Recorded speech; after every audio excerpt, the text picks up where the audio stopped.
ಗಾಥಾ 351. ನಿಠಂಗತೋ ಆಸಂತಾಸಿ ವೀತತಣ್ಣೋ ಅನಂಗಣೋ ಅಚಿಂದಿ ಭವಸಲ್ಲಾನಿ ಅಂತಿಮೋಯಂ ಸಮುಸ್ಸಯೋ. Verse number 351. He who reached the goal is fearless, free from craving, passionless, and has plucked out the thorns of existence.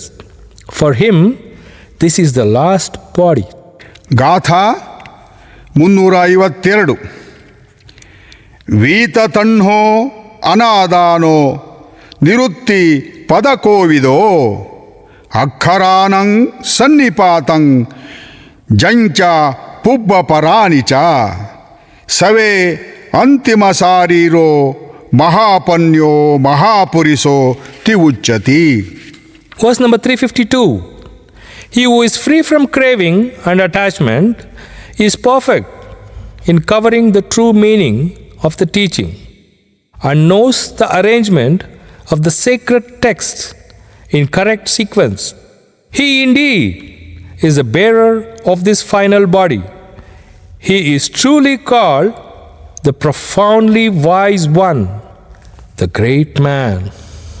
ಗಾಥಾ 353. ಸಬ್ಬಾಭಿಭೂ ಸಬ್ಬ ವಿದೂಹಮಸ್ಮಿ ಸಬ್ಬೇಸು ಧಮ್ಮೇಸು ಅನೂಪಲಿತ್ತೋ ಸಬ್ಬಜಂಹೋ ತಣ್ಣಕ್ಕಯೇ ವಿಮುತ್ತೋ ಸಯಂ ಅಭಿಜ್ಞಾಯ ಕಮುದ್ದಿಸೆಯ್ಯಂ. Verse number 353. A victor am I over all. All have I known. Yet unasked am I to all that is conquered and known. Abandoning all, I am freed through the destruction of craving. Having thus directly comprehended all by myself, whom shall I call my teacher? ಗಾಥಾ 354. ಸಬ್ಬದಾನಂ ಧಮ್ಮದಾನಂ ಜಿನಾತಿ ಸಬ್ಬರಸಂ ಧಮ್ಮರಸೋ ಜಿನಾತಿ ಸಬ್ಬರತಿಂ ಧಮ್ಮರತಿ ಜಿನಾತಿ ತಣ್ಣಕ್ಕಯೋ ಸಬ್ಬ ದುಃಖಂ ಜಿನಾತಿ. Verse number 354. The gift of Dhamma excels all gifts. The taste of Dhamma excels all tastes. The delight in Dhamma excels all delights. The craving freed vanquishes all suffering. ಗಾಥಾ 355. ಹನಂತಿ ಭೋಗ ದುಮ್ಮೇದಂ ನೋಚ ಪಾರಗವೇಸಿನೋ ಭೋಗತಣ್ಣಾಯ ದುಮ್ಮೇಧೋ ಹಂತಿ ಅನ್ಯೇವ ಅತ್ತನಾಂ. Verse number 355. Riches ruin only the foolish, not those in quest of the beyond. By craving for riches, the witless man ruins himself as well as others. ಗಾಥಾ 356. ತಿಣದೋಷಾನಿ ಖೇತ್ತಾನಿ ರಾಗದೋಷ ಅಯಂ ಪಜಾ ತಸ್ಮಾಹಿ ವೀತರಾಗೇಸು ದಿನ್ನಂ ಹೋತಿ ಬಹಫಲಂ. Verse number 356. Weeds are the bane of fields. Lust is the bane of mankind. Therefore, what is offered to those free of lust yields abundant fruit. ಗಾಥಾ 357. ತಿಣದೋಷಾನಿ ಖೇತ್ತಾನಿ ದೋಷ ದೋಷ ಅಯಂ ಪಜಾ ತಸ್ಮಾಹಿ ವೀತದೋಷೇಸು ದಿನ್ನಂ ಹೋತಿ ಬಹಫಲಂ. Verse number 357. Weeds are the bane of fields. Hatred is the bane of mankind. Therefore, what is offered to those free of hatred yields abundant fruit. ಗಾಥಾ 358. ತಿಣದೋಷಾನಿ ಖೆತ್ತಾನಿ ಮೋಹದೋಷ ಅಯಂ ಪಜ ತಸ್ಮಾಹಿ ವೀತಮೋಹೇಸು ದಿನ್ನಂ ಹೋತಿ ಮಹಫಲಂ. Verse number 358. Weeds are the bane of the fields. Delusion is the bane of the mankind. Therefore, what is offered to those free of delusion yields abundant fruit. ಗಾಥಾ 359. ತಿಣದೋಷಾನಿ ಖೆತ್ತಾನಿ ತಣ್ಹಾ ದೋಷ ಅಯಂ ಪಜ ತಸ್ಮಾಹಿ ವೀತ ತಣ್ಹೇಸು ದಿನ್ನಂ ಹೋತಿ ಮಹಫಲಂ. ತಣ್ಹಾವಗ್ಗೋ ಚತುವೀಸತಿಮೋ ನಿಟ್ಟಿತೋ. Verse number 359. Weeds are the bane of the field. Desire is the bane of the mankind. Therefore, what is offered to those free of desire yields abundant fruit. Tanhavaggo chatu visatimo nitito.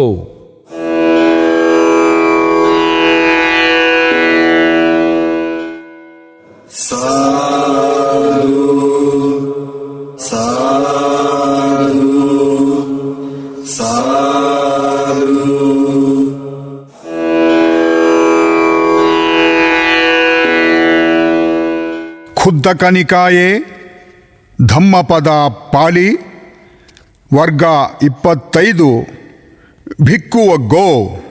ಗಾಥಾ 360. ಚಕ್ಕುನಾ ಸಂವರೋ ಸಾಧು ಸಾಧು ಸೋತೇನ ಸಂವರೋ ಘಾನೇನ ಸಂವರೋ ಸಾಧು ಸಾಧು ಜಿಹ್ವಾಯ ಸಂವರೋ. Chapter number 25. Bhikkhu the monk. Verse number 360. Good is restraint over the eye. Good is restraint over the ear. Good is restraint over the nose. Good is restraint over the tongue. ಗಾಥಾ 361. ಕಾಯೇನ ಸಂವರೋ ಸಾಧು ಸಾಧು ವಾಚಾಯ ಸಂವರೋ ಮನಸಾ ಸಂವರೋ ಸಾಧು ಸಾಧು ಸಬ್ಬತ್ತ ಸಂವರೋ ಸಬ್ಬತ್ತ ಸಂವುತೋ ಭಿಕ್ಕು ಸಬ್ಬ ದುಃಖ ಪಮುಚ್ಯತಿ. Verse number 361. Good is restraint in the body. Good is restraint in the speech. Good is restraint in the thought. Restraint everywhere is good. The monk restrained in every way is freed from all suffering. ಗಾಥಾ 362. ಹತ್ತ ಸಂಯತೋ ಪಾದ ಸಂಯತೋ ವಾಚಾ ಸಂಯತೋ ಸಂಯುಕ್ತತಮೋ ಅಜ್ಜತ್ತರತೋ ಸಮಾಹಿತೋ ಏಕೋ ಸಂತುಸಿಕೋ ತಮಾಹು ಭಿಕ್ಕುಂ. Verse number 362. He who has control over his hands, feet and tongue, who is fully controlled, delights in inward development, is absorbed in meditation, keeps to himself and is contented, him do people call a monk. ಗಾಥಾ 363. ಯೋ ಮುಖ ಸಂಯತೋ ಭಿಕ್ಕು ಮಂತಭಾಣಿ ಅನುದ್ದತೋ ಅಥಂ ಧಮ್ಮಂಚ ದೀಪೇತಿ ಮಧುರಂ ತಸ್ಸ ಭಾಸಿತಂ. Verse number 363. That monk who has control over his tongue is moderate in speech, unassuming, and who explains the teaching in both letter and spirit. Whatever he says is pleasing. ಗಾಥಾ 364. ಧಮ್ಮಾರಾಮೋ ಧಮ್ಮರತೋ ಧಮ್ಮಂ ಅನುವಿಚಿಂತಯಂ ಧಮ್ಮಂ ಅನುಸ್ಸರಂ ಭಿಕ್ಕು ಸದ್ಧಮ್ಮ ನ ಪರಿಹಾಯತಿ. Verse number 364. The monk who abides in the Dhamma, delights in the Dhamma, meditates on the Dhamma, and bears the Dhamma well in mind, he does not fall away from the sublime Dhamma. ಗಾಥಾ 365. ಸಲಾಭಂ ನಾತಿಮನ್ಯಯ್ಯ ನಾಣ್ಯೇಸಂ ಪಿಹಾಯಂ ಚರೇ ಅನ್ಯೇಸಂ ಪಿಹಯಂ ಭಿಕ್ಕು ಸಮಾಧಿಂ ನಾದಿಗಚ್ಚತಿ. Verse number 365. One should not despise what one has received, nor envy the gains of others. The monk who envies the gains of others does not attain to meditative absorption. ಗಾಥಾ 366. ಅಪ್ಪಲಾಭೋಪಿ ಚೇ ಭಿಕ್ಕು ಸಲಾಭಂ ನಾತಿಮನ್ಯತಿ ತಂ way ದೇವಾ ಪಸಂಸಂತಿ ಶುದ್ಧಾ ಜೀವಿಂ ಅತಂದಿತಂ. Verse number 366. A monk who does not despise what he has received, even though it be little, who is pure in livelihood and unremitting in effort, him even the gods praise. ಗಾಥಾ 367. ಸಬ್ಬಸೋ ನಾಮರೂಪಸ್ಮಿನ್ ಯಸ್ಸ ನತ್ಥಿ ಮಮಾಯಿತಂ ಅಸತಾಚ ನ ಶೋಚತಿ ಸವೇ ಭಿಕ್ಕೂತಿ ಉಚ್ಯತಿ. Verse number 367. He who has no attachment whatsoever for the mind and body, who does not grieve of what he has not, he is fully called a monk. ಗಾಥಾ 368. ಮೆತ್ತವಿಹಾರಿ ಯೋ ಭಿಕ್ಕು ಪಸನ್ನೋ ಬುದ್ಧ ಶಾಸನೆ ಅಧಿಗಚ್ಚೆ ಪದಂ ಸಂತಂ ಸಂಖಾರೂಪ ಸಮಂ ಸುಖಂ. Verse number 368. The monk who abides in universal love and is deeply devoted to the teaching of the Buddha attains the peace of Nibbana, bliss of the cessation of all conditioned things. ಗಾಥಾ 369. ಸಿಂಚ ಭಿಕ್ಕು ಇಮಂ ನಾವಂ ಸಿತ್ತಾ ತೇ ಲಹುಮೆಸ್ಸತಿ ಖೇತ್ವಾ ರಾಗಂಚ ದೋಸಂಚ ತತೋ ನಿಬ್ಬಾನಮೇಹಿಸಿ. Verse number 369. Empty this boat, O monk. Emptied, it will sail lightly. Rid of lust and hatred, you shall reach Nibbana. ಗಾಥಾ 370. ಪಂಚಛಿಂದೆ ಪಂಚಜಹೆ ಪಂಚಚುತ್ತರಿ ಭಾವಯೇ ಪಂಚಸಂಘಾತಿಕೋ ಭಿಕ್ಕು ಓಘ ತಿಣ್ಣೋತಿ ಉಚ್ಯತಿ. Verse number 370. Cut off the five, abandon the five, and cultivate the five. The monk who has overcome the five bonds is called one who has crossed the flood. ಗಾಥಾ 371. ಝಾಯಾ ಭಿಕ್ಕು ಮಾಪಮಾದೋ ಮಾತೆ ಕಾಮಗುಣೆ ರಮೆಸ್ಸು ಚಿತ್ತಂ ಮಾ ಲೋಹಗುಳಂ ಗಿಲೀಪಮತ್ತೋ ಮಾ ಕಂದಿ ದುಃಖಮಿಂದತಿ ದಹ್ಯಮಾನೋ. Verse number 371. Meditate, O monk. Do not be heedless. Let not your mind reel on sensual pleasures. Heedless, do not swallow a red-hot iron ball, lest you cry when burning, "Oh, this is painful." ಗಾಥಾ 372. ನತ್ತಿ ಝಾನಂ ಅಪನ್ಯಸ್ಸ ಪನ್ಯಾನತ್ತಿ ಅಜಾಯತೋ ಯಮ್ಮಿ ಜಾನಂಚ ಪನ್ಯಾಚ ಸವೇ ನಿಬ್ಬಾನ ಸಂತಿಕೆ. Verse number 372. There is no meditative concentration for him who lacks insight, and no insight for him who lacks meditative concentration. He in whom are found both meditative concentration and insight, indeed, is close to Nibbana. ಗಾಥಾ 373 ಶೂನ್ಯಾಗಾರಂ ಪವಿಟ್ಟಸ್ಸ ಸಂತ ಚಿತ್ತಸ್ಸ ಭಿಕ್ಕುನೋ ಅಮಾನುಷೀ ರತಿ ಹೋತಿ ಸಮ್ಮಾ ಧಮ್ಮಂ ವಿಪස්සತೋ. Verse number 373. The monk who has retired to a solitary abode and calmed his mind, who comprehends the Dhamma with insight, in him there arises a delight that transcends all human delights. ಗಾಥಾ 374 ಯತೋ ಯತೋ ಸಮ್ಮಸತಿ ಖಂದಾನಂ ಉದಯಭಯಂ ಲಭತಿ ಪೀತಿಪಾಮೋಜ್ಜಂ ಅಮತಂ ತಂ ವಿಜಾನತಂ. Verse number 374. Whenever he sees with insight the rise and the fall of aggregates, he is full of joy and happiness. To the discerning one, this reflects the deathless.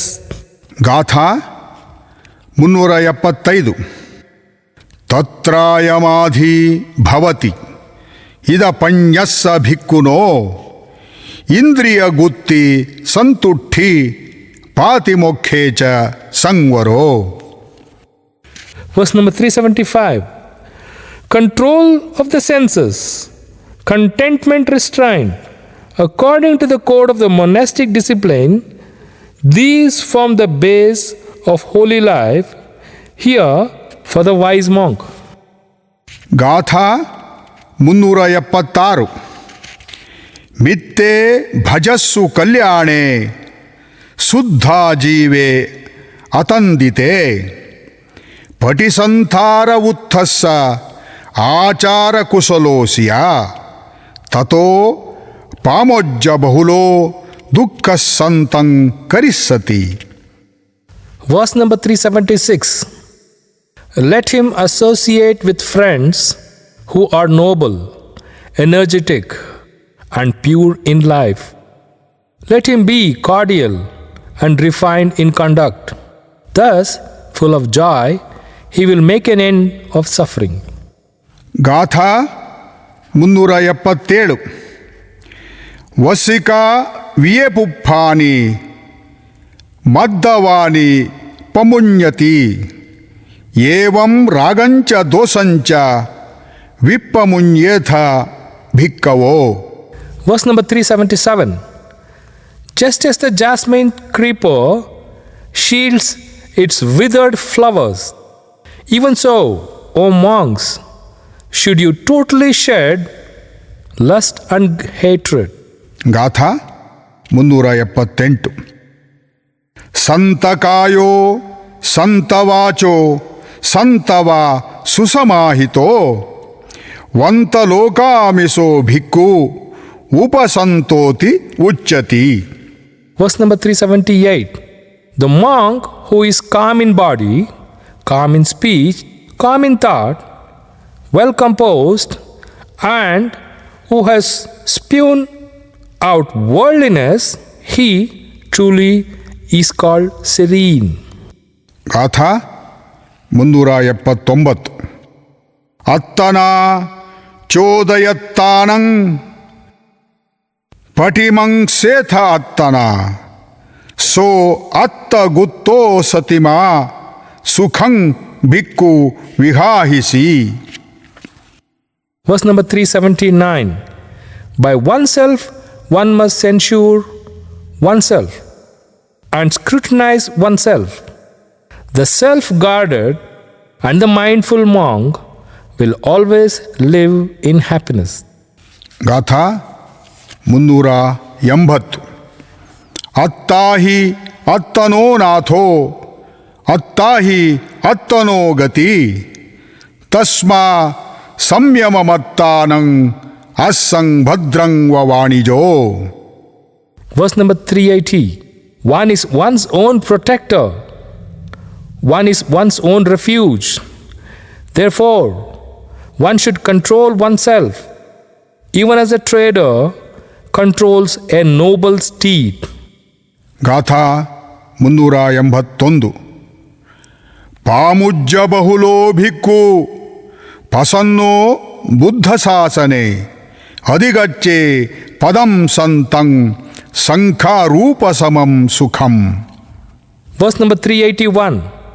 Full of job, full of faith in the teachings of the Buddha, the monk attains the peaceful state, the bliss of cessation of conditioned things. ಗಾಥಾ 382. ಯೋಹವೇ ದಹರೋ ಭಿಕ್ಕು ಯುಂಜತಿ Buddha ಶಾಸನೆ ಸೋಮಂ ಲೋಕಂ ಪಭಾಸೇತಿ ಅಬ್ಬಾ ಮುತ್ತೋವ ಚಂದಿಮ. ಭಿಕ್ಕುವಗ್ಗೋ ಪಂಚ ವಿಸತಿಮೋ ನಿಟ್ಟಿತೋ. Verse number 382. The monk who, while young, devotes himself to the teaching of the Buddha, illumines this world like the moon freed from the clouds. Bhikkhuvaggo panchavisattimo nithito.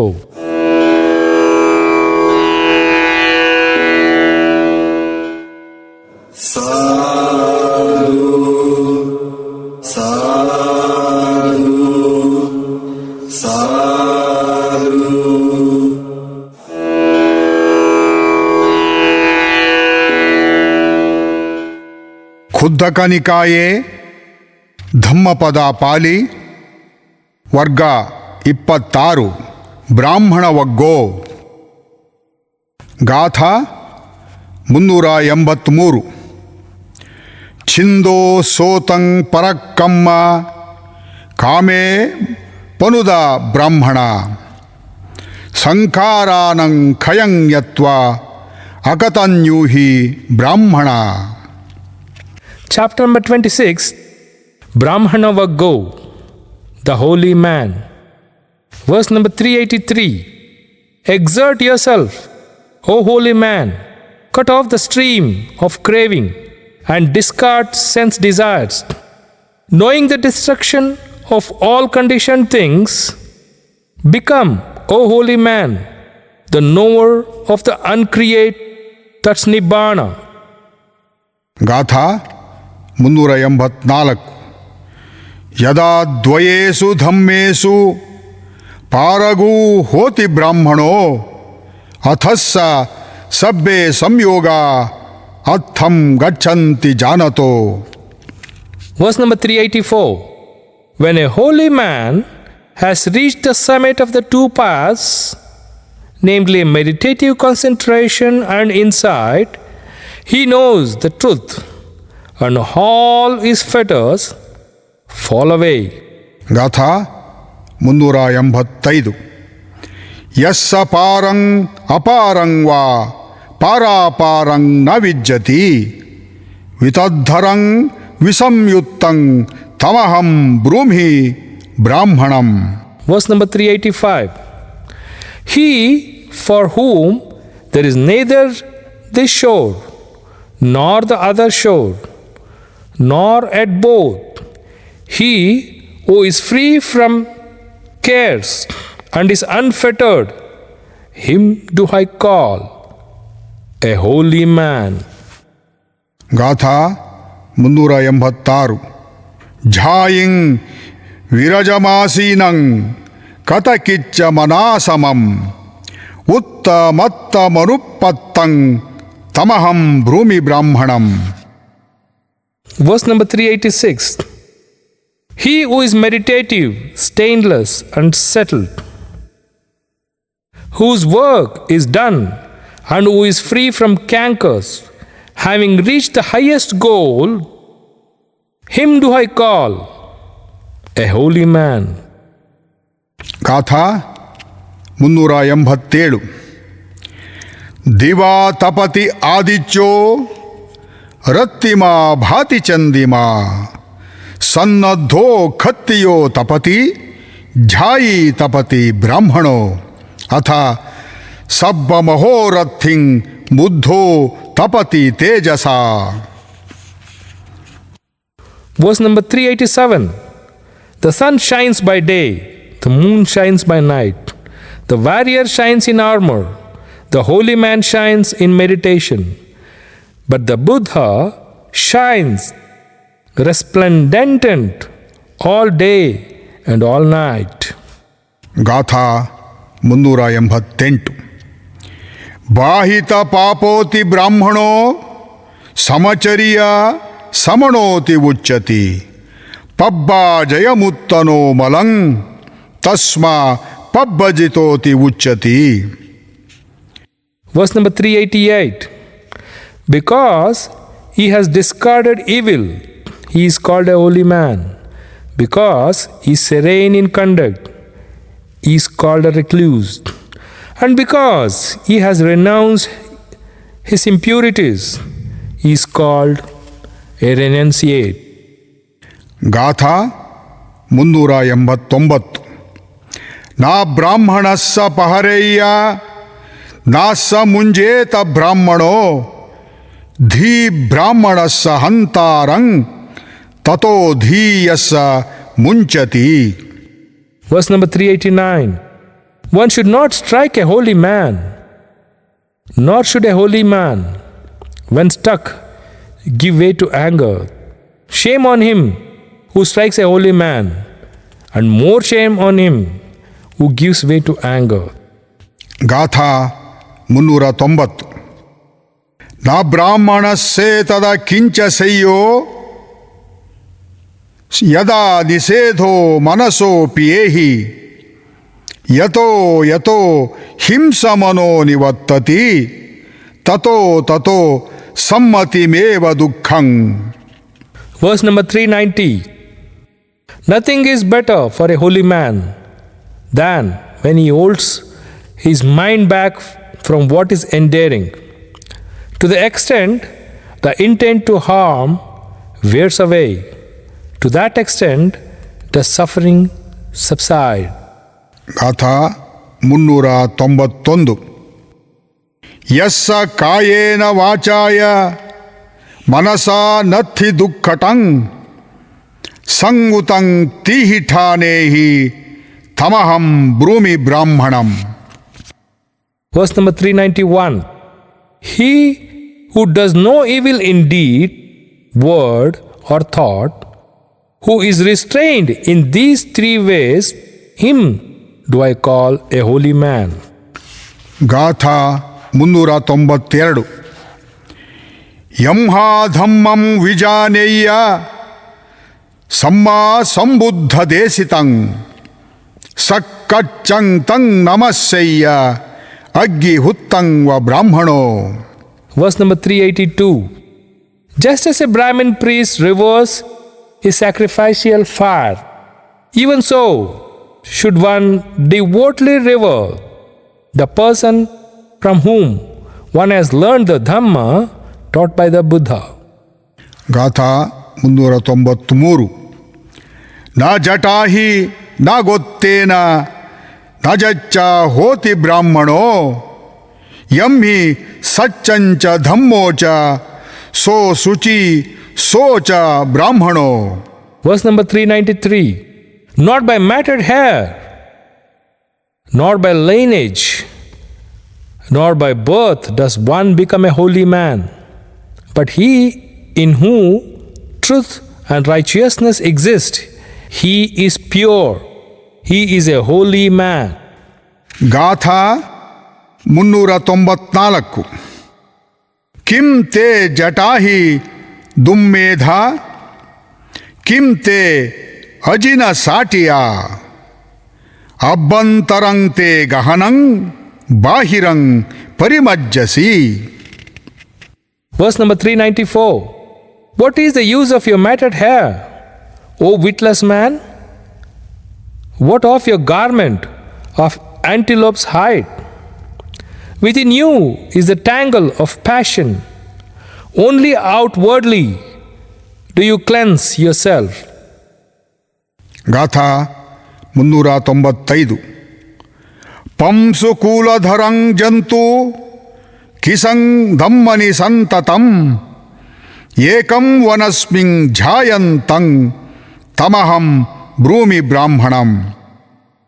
Verse number 395. The person who wears a robe made of rags, who is lean, with mane showing all over the body, and who meditates alone in the forest, him do I call a holy man. Gatha 396. Nachaham Brahmanam Brumi Yonijang Matti Sambhavam Bhovadi Namaso Hoti Sache Hoti Akinchano Akinchanang Anadanang Tamaham Brumi Brahmanam. Verse number 396. I do not call him a holy man because of his lineage or high-born mother.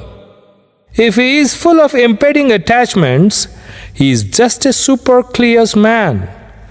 But who is free from impediments and clinging, him do I call a holy man. Gatha 397. Sabba samyojanang chetva yovena paritassati sangatikang visangyuttang tamaham brumi brahmanam. Verse number 397. He who, having cut off all fetters, trembles no more, who has overcome all attachments and is emancipated, him do I call a holy man. Gatha 398. Chetva nadding varattancha sandanang sahanukkamang ukkitta palighang buddhang tamaham brumi brahmanam. Verse number 398. He who has cut off the thong of hatred, the band of craving, and the rope of false views, together with apparentances, latent evil tendencies, he who has removed the crossbar of ignorance and is enlightened, him do I call a holy man. Gatha 399. Akkosang vadabandancha adutto yotitikhati kanthi balang balanikam tamaham brumi brahmanam. Verse number 399. He who without resentment endures abuse, beating, and punishment, whose power, real might, is patience, him do I call a holy man. Gatha 400. Akkodhanang vatavantang silavantang anussadang dantang antimasarirang tamaham brumi brahmanam. Verse number 400.